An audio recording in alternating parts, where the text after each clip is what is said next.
When I told people I was moving to Albania, either they had no idea where it was, or they asked me if I'd seen the movie Taken. But what I do have are a very particular set of skills. The funny thing is, after living here for over a year, the thing I worry about isn't getting mugged, it's getting overcharged. Now it seems like you can't pull up your social media without seeing Albania dominating the headlines. Protesters in Albania have rallied against a huge coastal development backed by Jared Kushner.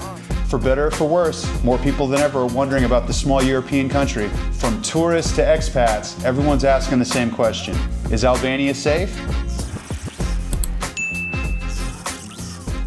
Why do people think Albania is dangerous? There's a variety of reasons for this. Most recently, it's likely due to the flamingo protests. Albania has been dominating recent headlines due to the protesting in the capital in Tirana. Initially, it was in opposition to a luxury resort that was being developed by a company with ties to Jared Kushner and Ivanka Trump, but it's grown far beyond that to protest against general corruption in the government. Corruption has been a real problem here, so it's no surprise to see the public having this reaction. But as of now, the protests have been mostly peaceful and haven't posed a danger to the general public. In recent previous decades, however, Albania was known for the communist and post-communist dictatorship.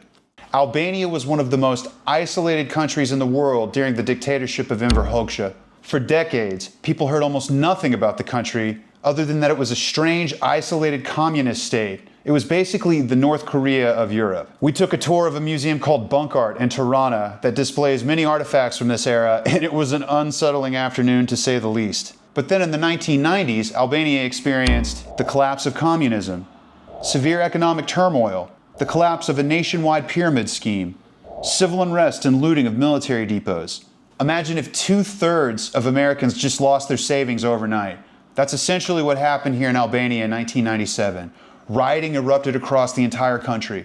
Albania descended into chaos. Military depots were looted, and for the second time in a decade, the government almost collapsed. The images from this period are bonkers. I personally spoke with another expat here that was living in the country during this time. He told me about literally getting flown out of the country from the US Embassy on a military helicopter during the civil unrest. Get to the chopper! For many Americans, that's the last time Albania made major headlines. In their heads, that's still what the country looks like. This is something I think about often here. I'll walk down the street and I'll see an older person and I'll think to myself, that person has seen some things.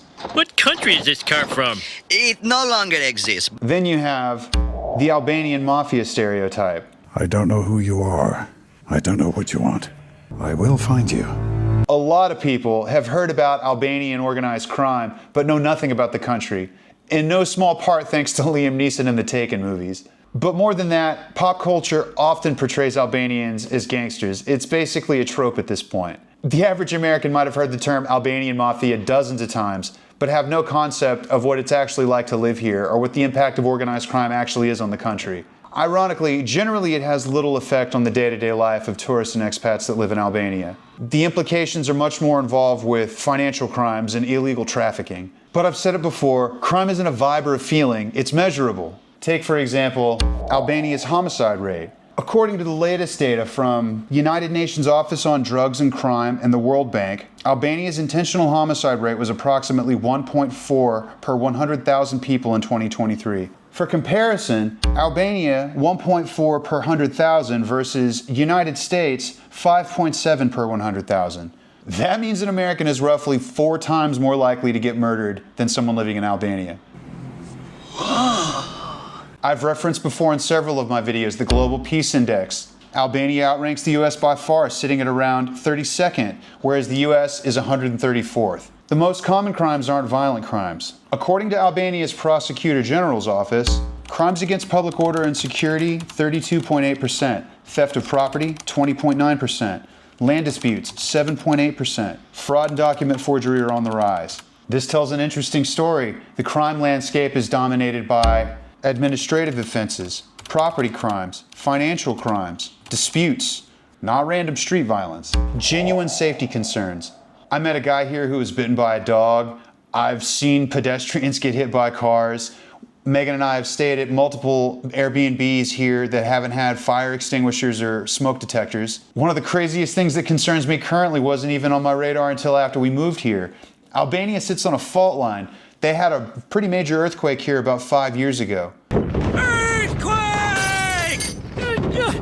Since I've lived here, there have been numerous small tremors. Someone even suggested to me at one point that I should probably own a whistle in case the building collapses around me and I get trapped. Yikes. Some of the more developed areas here have pretty nice bike lanes that are separated from the street, but between the motorcycles using them and the cars speeding through intersections, they seem pretty dangerous to me. You know what? I'm not the only person in the world who rides a bike. Yeah, everyone rides a bike. When they're f***ing 6. Albania can experience everything from extreme heat to flooding in certain areas to wildfires. It has its own pests, from mosquitoes and ticks up to wild boars, bears, and wolves. Question: what kind of bear is best? And while petty crime isn't common, it still happens. Earlier this year, my friends Tony and Kendall at Cafe 1912 experienced a burglary. Someone broke into their cafe in the middle of the night. After coming here, I've observed that basically every ground level building has bars on the windows, and virtually all the businesses have big bay doors that come down and shut the front door off when the business closes. These aren't common because they're aesthetically pleasing. Obviously, these are important security measures here.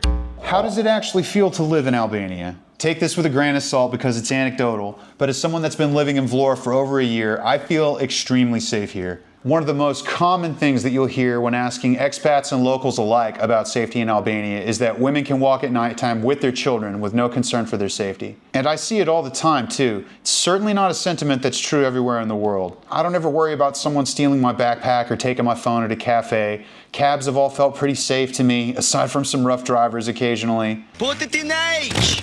If you ask me what I'm genuinely worried about in Albania, it isn't getting mugged, it's crossing the street, or even just avoiding trip hazards on the sidewalk. And that's not a unique feeling here. I've heard multiple people commenting about the sidewalks and the infrastructure being inconsistent. Albania probably won't mug you, but it may twist your ankle. Here's the most surprising part. According to World Bank and Eurostat data, in Albania, the life expectancy is about 80 years.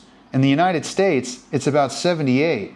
The leading causes of death are the same that you see all over the world: heart disease and cancer. One of the most surprising things that you'll learn about Albania is even though it's perceived as dangerous, on average, Albanians live longer than Americans. Albania is not perfectly safe. No country is. In many ways, safety is like beauty. It's in the eye of the beholder. The dangers here may be different than the dangers you'd expect. You're probably not going to get mugged, but you might trip on a broken sidewalk or get overcharged for your produce. If you enjoyed this and you'd like to support the channel, you can use your phone to scan the QR code here, or you can click on the link in the description below to buy me a coffee. Don't forget to like the video and subscribe to the channel. Help me get to 3,000 subscribers. If you're wondering what life is really like in Albania, you're in the right place. Let me be your eyes on the ground. Check out this next video. YouTube thinks you're going to love it. See you soon. Bears beats Battlestar Galactica. Bears do not. What is going on? What are you doing?